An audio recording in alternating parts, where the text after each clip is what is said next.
antara adat dengan syariat sebenarnya seiring dan sejalan.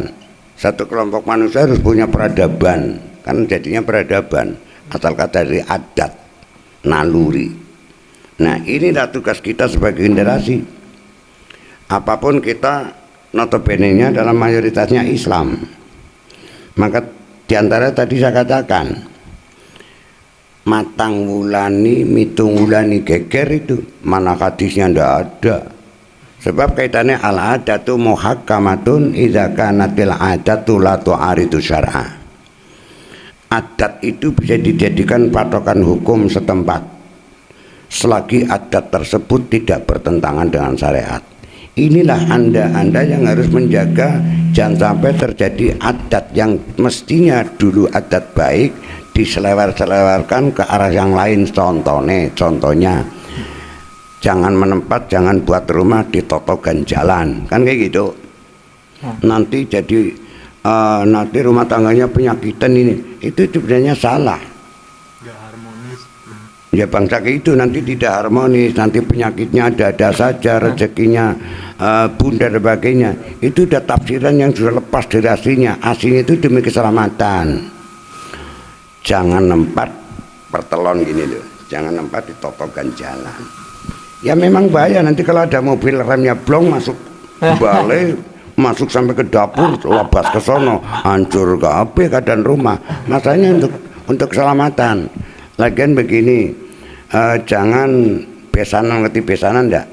Anaknya nikah orang tuanya besan. Ojo besanan gotong, siapa yang gotong jalan. Nah, besanan sini keluarga perempuan, sini keluarga laki, ini jalan. Jangan besanan yang motong jalan atau gotong jalan. Ini dasarnya juga demi keselamatan. Dan nanti kalau ini biasanya ini rumahnya si perempuan, ini rumahnya laki-laki, itu kan kemudian nanti keluar anak. Ini kan jadi anaknya serundul. Nah, ke rumahnya mbaknya serundul, tabrak mobil der kayak gitu. Kan terlalu dekat. Harus ke rumahnya mbak ini, harus ngene mbak yo ngene mbak serundul ndak ngomong, lah tabrak motor. Ini sebenarnya hanya penjagaan keselamatan, tapi terus dibesar-besarkan. Nanti kalau gotong jalan, ngerti apa orang Sunda gotong jalan?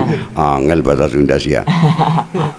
Angger motong jalan nanti jadi rezekinya peret, nanti jadi keharmonisannya berkurang. Sebenarnya tidak begitu kok. Islam sangat tidak mengenal itu. Mari kita kembali kepada adat yang sudah lepas dari patokannya, yang sudah terlalu jauh lepasnya. Lah, yang melepas itu biasanya orang-orang yang tidak beragama.